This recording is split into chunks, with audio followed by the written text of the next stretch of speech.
All right, so it says that this is now recording. So thanks everyone for coming this morning to our first ever training. Today we're really going to be focusing on doing one-to-ones. Nick had requested this one, and I honestly think that this is probably the best training that we can do when it comes to your networking skills, just because this is easily the #1 money generator that you can do. If you're wanting to get more out of NIA, this is the #1 thing you can do. Make sure that you are doing one-to-ones with as many people as possible. Remember, you're not secluded off into your group. So if you have people in the other groups that you're wanting to meet for one-to-ones, I'm more than happy to give you their information so that you two can set up a one-to-one as well. We are trying to create an NIA community, not just siloed off groups. Your group is just giving you a leg up when it comes to someone in your same profession. So let me go ahead and get started. Share screen. And this is meant to be interactive, just so y'all are aware. So if you have any questions as we go, please do make sure you ask them. So here is our one-to-one trainings. Hang on a second. Let me see whether I can.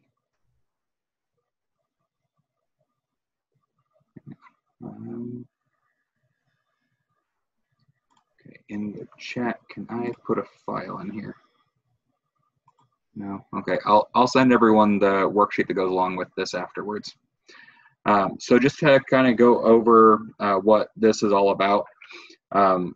One-to-ones are meetings over a coffee or a meal where your money is made with a referral partner. So these meetings are not meant to be social visits, which is what a lot of people do a one-to-one about. It's not really to get to know them.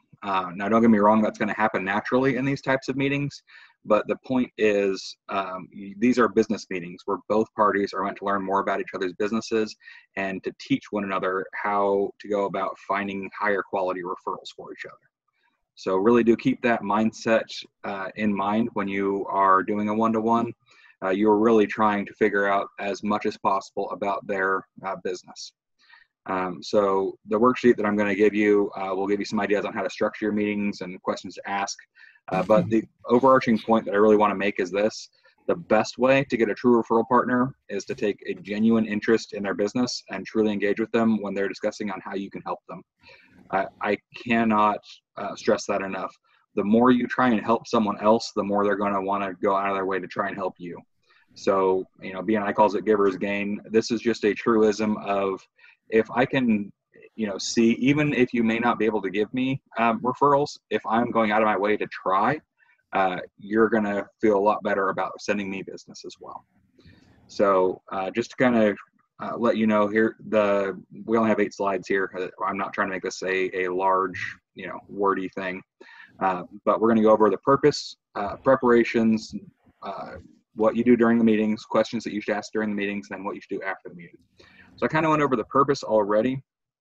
I do really want to make sure that you guys realize these are not social events. You should dedicate at least half an hour each on your one-to-ones to each other's businesses.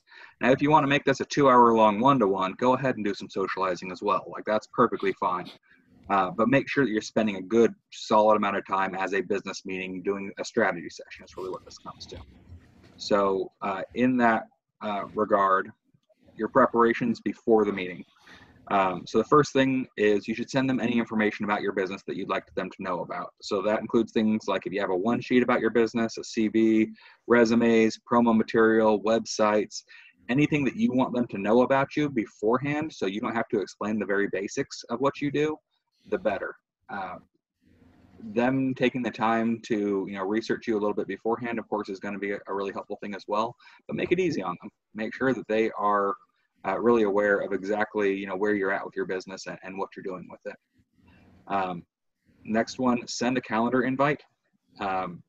Make sure you do that immediately upon making the one-to-one.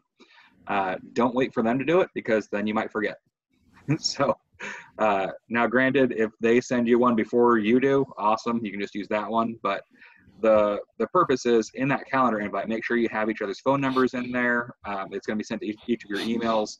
So, day of, they can always just look up that calendar invite and they can have all your information readily at hand. When it comes to what you should be doing about them, you should research them beforehand. So if they don't send you all that information, you should do your due diligence and learn about them on your own. So that is, Googling them, going to their website, and really kind of figuring out what this person is all about and what makes them different in their industry. That's not always going to be, entirely possible, just because, Nick has compliance stuff that he has to do because he's, farmers. But you're going to have a lot better general feel for exactly what they're doing if you are doing the research beforehand. Then, of course, before you go to the meeting, like I'll normally, when I am getting into my car to leave, I'll normally text somebody and say, hey, I'm on my way. That way they know that you're not bailing on the meeting. And even if you, arrive a couple minutes late, they know you're on your way. And that actually leads to the next point. Be sure to arrive early. Generally speaking, try and arrive, 10, 15 minutes early, but arriving at least a few minutes early shows them that you're really interested in having this meeting with them. So does anyone have any questions about any of the preparation stuff or anything else you want to add on preparing for the meetings? I was just thinking about when you said to do research. So obviously there's LinkedIn page, their company page, maybe they're on Facebook, so social media, just to get an overall impression. Exactly. On LinkedIn, for example, you could go into their connections and find out the type of people they like to connect to. Is Oh, absolutely. there a Yeah, that's a preference great for a idea. certain type? Yeah. Yeah, and at that point, you can also see what mutual connections you have with these people. So you can say, oh, hey, how do you know this person? It's a really good way to, get off on the right foot with them. So you're absolutely correct, Steve. LinkedIn's a great way to do that. Does anyone else have any comments on preparations before we move on? All right, so then the next step would be during the I meeting. did. I was trying to unmute myself real quick. Hey, what Okay. about Zoom versus in person? Like, how much changes when you do Zoom versus in person? Very little. Gotcha. The only, the text before the meeting is, hey, I'm sitting down on my computer. I just about to get on, something like that. So, it pretty much is the exact same stuff on Zoom as it would be in person on the preparation side anyway. Gotcha. It's mainly Effectiveness, just, they're about equal. Do you feel like they're equal in terms of effectiveness? no, in person's always more effective. That's just kind of Yeah. the nature of the beast. Zoom is still decent. Like it's not a bad option, especially in our current Corona Right. days. But in person is always going to be a better option. Gotcha. Sounds good. All right. So then going on to during the meeting. So when you actually do meet them, the first and foremost, you really do want to make sure you're spending a roughly equal amount of time between the two of you. So one thing when I was doing my training with BNI that Greg Morrison said to me that always kind of stuck with me was, if we're doing a one-to-one and we spend 55 minutes on you and 5 minutes on me, I will never give you a single referral. That means that you're a taker, and that's not, I'm just not interested in it. And funny part is the 2 days after he taught me that, I went and had a one-to-one with the chiropractor that I know, and he did exactly that, and he has not gotten a single referral from me. So, just keep that in mind. The point of one-to-ones is you are trying to make sure that the two of you are sitting down and trying to figure out how to give each other more business, not just one person. So a big thing that you really should learn is learn their unique value add. Everyone has their own specialty in their business. You just need to find it. So, how many farmers agents do each of you know? Probably at least a dozen for any of you who have done a decent amount of networking. But Nick has specific value adds that he should be telling you about during your one-to-one. So make sure that you inquire about it and, follow up on those questions until you really learn, why Nick is the best farmers agent out there. Make sure when you are talking to them that you're asking questions about their business that you want to know, and clarify a point if you're not fully understanding it. Don't just kind of, smile, nod, and say, oh, okay, that's neat, and just go on with things. If you don't understand something, that means you're not going to be as effective as possible and get in finding business for them. So ask them to clarify it for you. And that might go down a little rabbit hole for a little bit, but that's fine. That shows them that you're interested and engaged with what they're saying. That's a really big point that you can really prove to them that you really do care and that you really are taking this seriously, is going down that rabbit hole with them and having them explain to you that thing that you just do not understand about their business. Oftentimes, you can repeat what you think they're saying to you in order to clarify it. That's a huge helpful thing to have, because you might just be thinking that they're saying something completely different from what they're actually saying. So saying, what I think that you're saying is this, and saying it, that will clear up a lot of confusion. That'll help you cut to the chase pretty quickly. While you're sitting there with them and they're telling you about their business, try and think of other business associates that you can connect them with. Each one-to-one that I have, I try and refer them off to at least another business associate. I'm not always going to have a new client for you, but if I can connect you with someone who can give you more clients than I can, I consider that a win, and I think that everyone would consider that a win. If I can, connect Wendy to a digital marketing branding person, I consider that more of a win than if I found her a client, because I think that person can give her a lot more business than I ever could. So the more you network and the more people that you know, the easier that's going to get. I can normally do that in pretty much every one-to-one that I do nowadays, but that's because I went out there and just met a ton of people. Just work on it, learn how to do it, and over time it'll get better and better. But definitely just realize this person may not be someone that you can refer business to on a very consistent basis, but you can at least try and connect them with someone who can. And then, of course, the last thing is actually the most important part of the meeting. Take notes. Do not assume that you're going to remember it.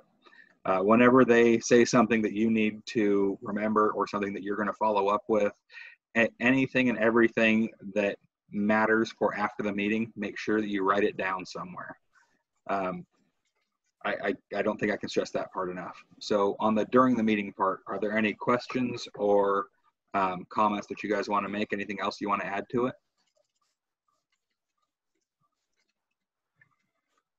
All right, well then I will move on to questions to ask during the meeting. So these are just some examples of questions that you can ask during the meeting. So something like, who are your best clients? What's a common misconception about your business? What's your favorite part about your profession? Are you a member of other networking groups? If so, which ones? What's one job or client that stuck out in your mind and why? How did you come to be in your profession? So all these are great questions to ask them to really kind of get them to engage with you and give you a more well-defined feeling of exactly who they are and what they're all about. I don't always ask every single one of these questions. In fact, I normally will ask only 3 or 4 of these ones in any given one-to-one.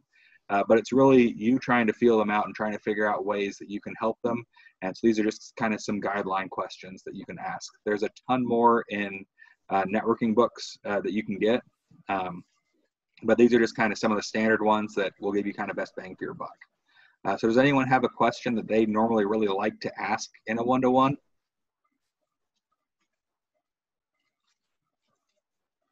No one? Y'all are being really quiet on this training. Tired. Gotcha. A little bit early? Yeah. No, it's not that. I was working too late.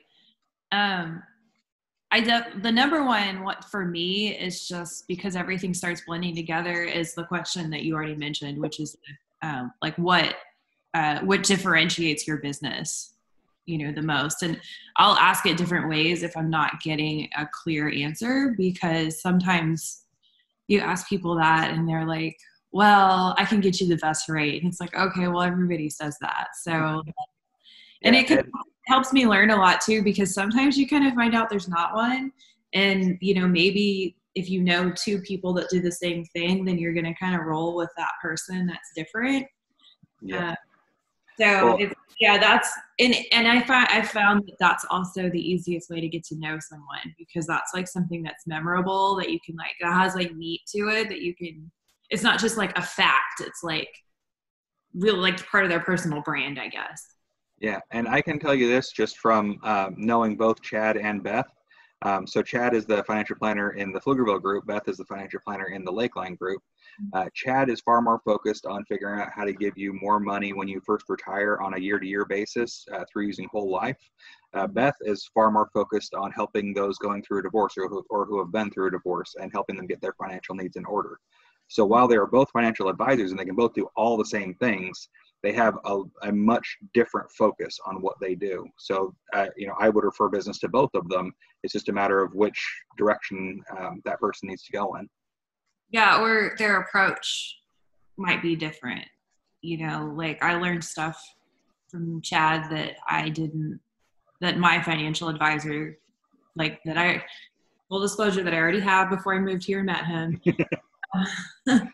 that they don't have that differentiating factor. So like the approach is also something that helps too. So anyway, that's what helps me get to know people the best, is that question's not just like hard business sell stuff. It like helps me remember them better. Absolutely. And Beth, you wanted to say something? I actually have a question, if that's okay. Yeah, absolutely. So since you brought up my industry, there are so many things that we do. So it's really, I guess my question is, when you have a one-on-one and you're trying to talk to someone about what business you do, should you really focus on one aspect in that meeting? Because it could be something where, like the approach, usually when I meet someone at the beginning, this is the process I take them through, blah, blah, blah. Or is it giving them someone to look for to refer? So you kind of narrow it down to a niche and maybe have another one-on-one down the road to introduce them to a new subject that you handle, or a different, not new, but different, Yeah, absolutely. And that is a fantastic question to ask. So the way that I would answer that is, you should have an avatar thought up of your perfect client, the client that you love working with the most, that gets you your best commission, that's the easiest to work with, everything and anything like that is the customer that you like the best. You should have 2 or 3 of those. And those should be the ones that you should focus on getting from each person when you're doing a one-to-one. You can kind of describe that to them and tell them why you like doing that. Them doing their due diligence beforehand and learning about you, like, I know what a financial advisor does. So I know, the broad world of it. I know the basics of it. If someone needs to know the basics, then yeah, okay, you have a little bit of a rudimentary one and you set up another one-to-one. Again, so you can focus more on, the nitty-gritty details. But there is an 80-20 rule where 80% of your clients are going to give you 20% of your money, versus 20% of your clients is going to give you 80% of your money. Focus on building that 20%. You want that 20%. Don't worry about the other 80% on the general field. Try and get the thing that you're really looking for. Okay.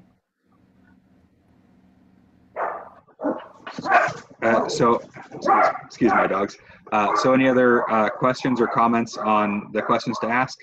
I was going to suggest something. So when you and I were in BNI, they call it power teams. So I'm just looking at this and I'm trying to think, okay, let's say you two people connect and they say, okay, there might be something when I get you to that person and vice versa. You could have a 2-on-2. You know what I mean? Maybe the 4 of us should get together. So it's like a mini power team is what I'm trying to say. Yeah. Maybe the Oh, 4 of us absolutely. should get together and talk and, just open it up to the 4 people and throw more questions back and forth. I've never tried it, but it's just the concept of the power team.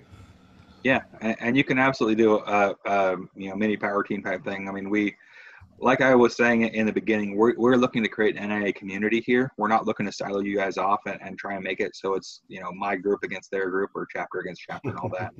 Like the competition is just who can get each other the most business. So however whatever direction that takes and however you go about doing that, I think a 4-person meeting is a great idea, so long as it's a strategy session as opposed to just 4 people hanging out. Now, don't get me wrong, you can hang out, do your social stuff too, but if you're going to meet up That's for what I mean, one of these.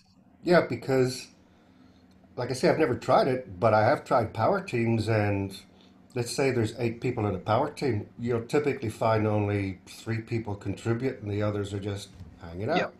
So if you have a 2-on-2 kind of thing, Now, now there's no hangers on, right? There's no slackers. So it's going to be a proper business discussion. Absolutely. Yeah, and definitely feel encouraged to do that. That sounds like a great idea.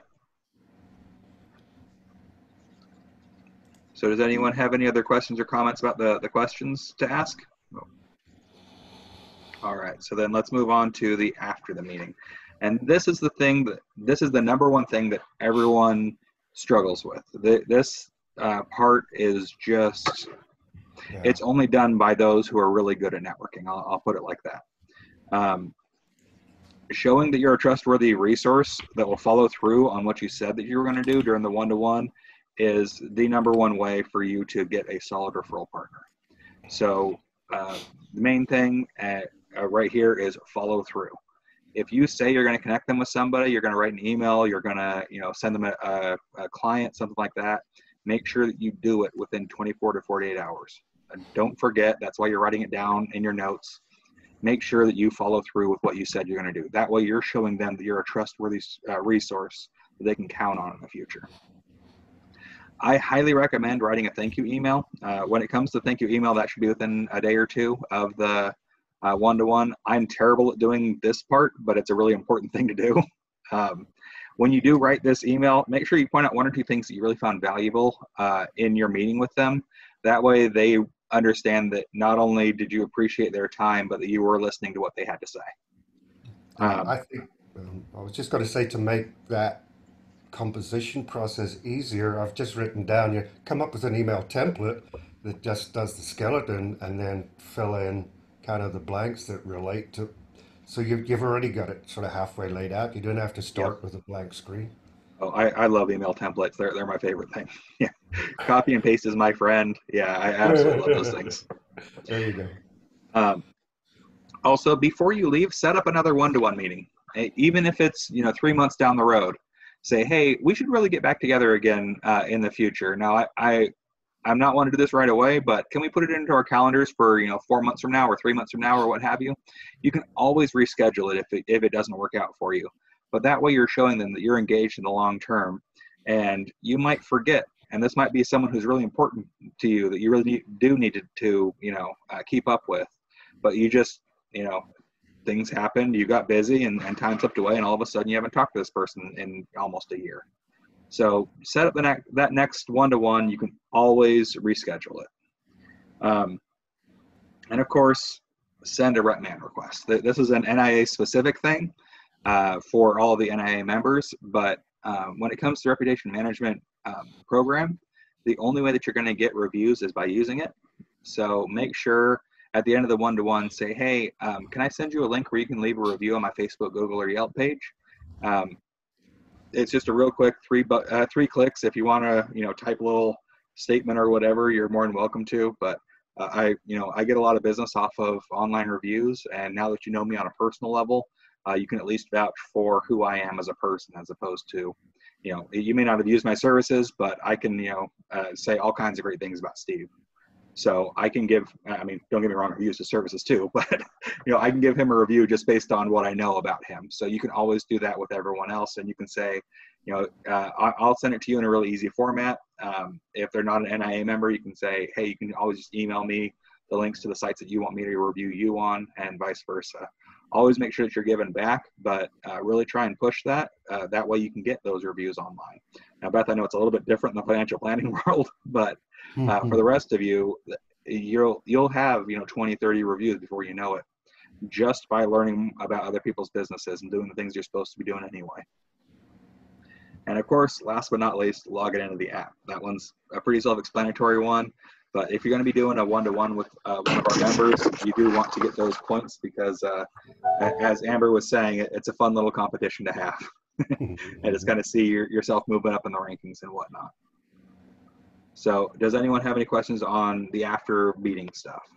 I was just thinking about something that's happened to me a couple of times. It's kind of like the rep man thing. It was another group. I had a one-to-one with someone, and she went and did a review because she said, I just met this guy.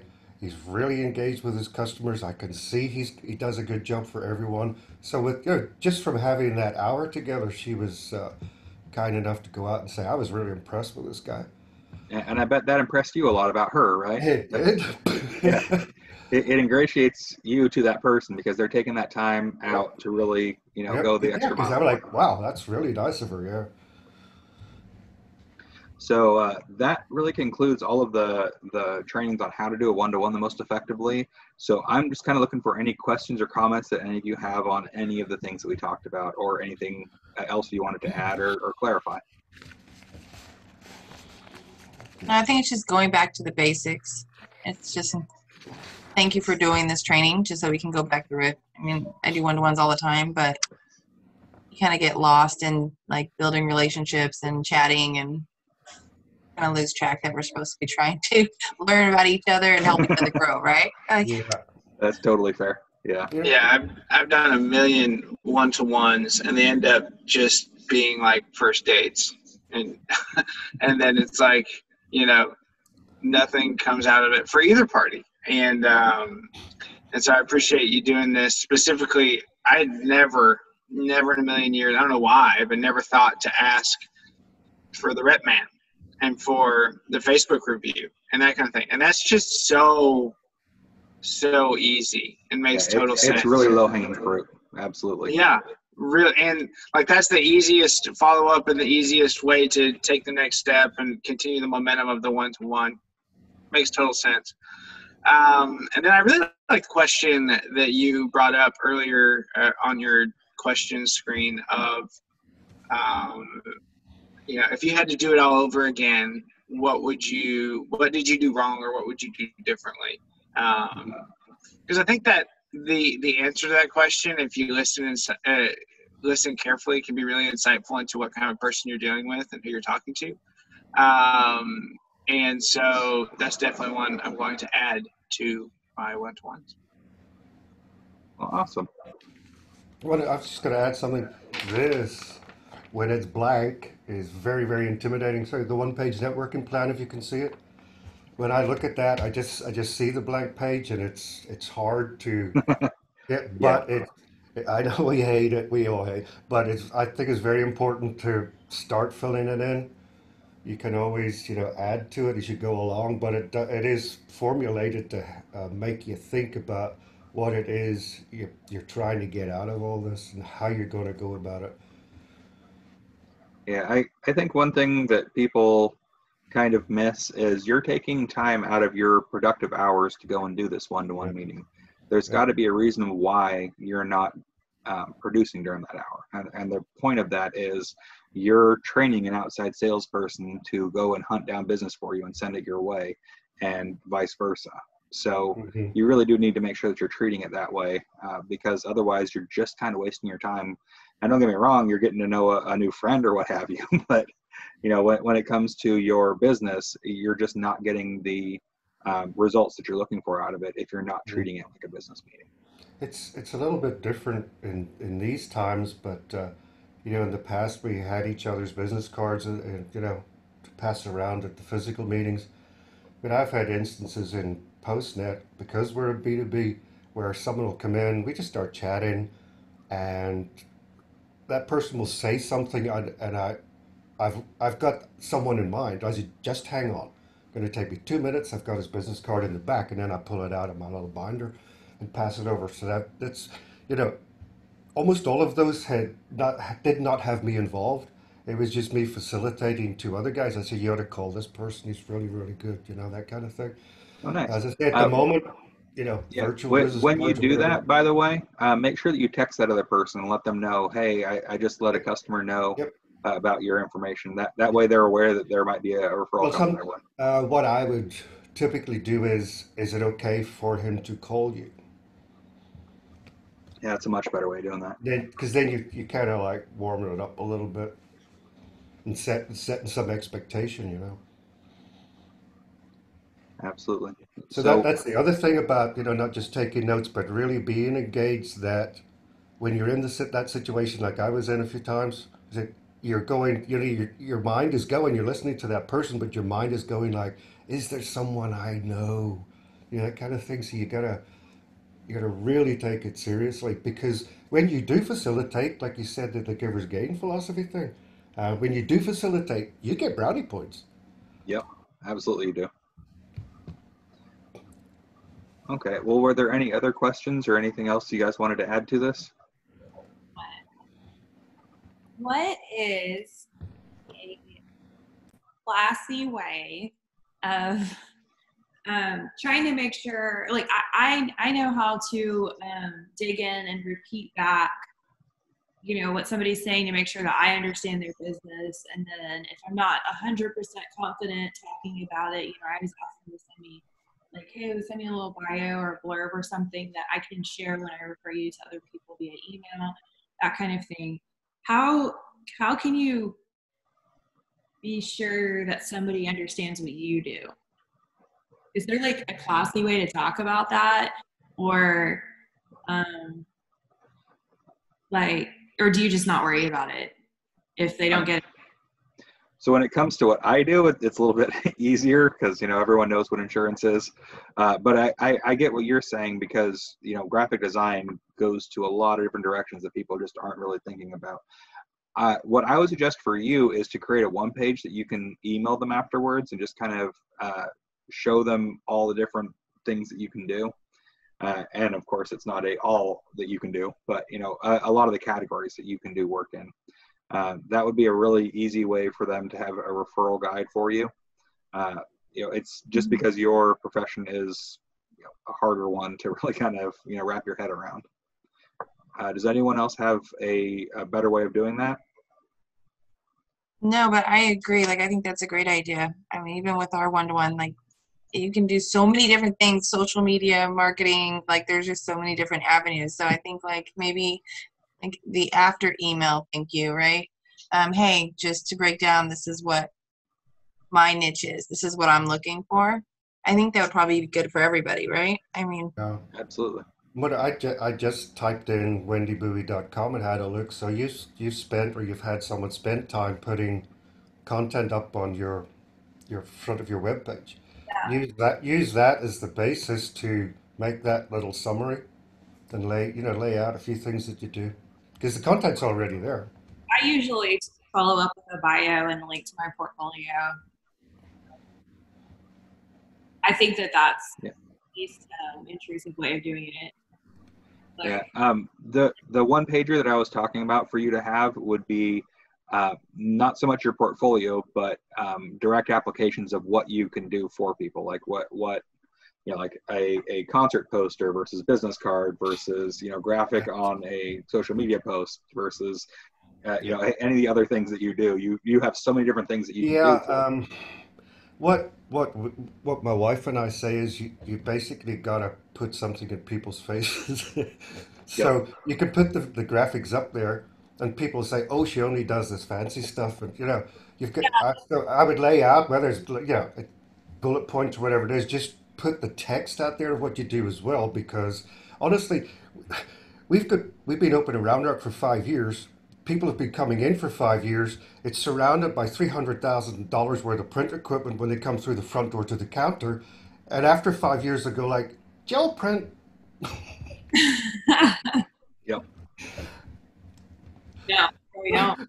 My wife is like, I love that. You can't list all that stuff when you introduce yourself. You can't put it all in a bio, but I've been kind of, and people's eyes just, when you look at a portfolio, it's like, oh, whatever. Unless you're actually a creative person. So I like the idea of a application. It's like a little menu and it gives people ideas. Exactly. And you just make a little one-page graphic because, the simpler the better.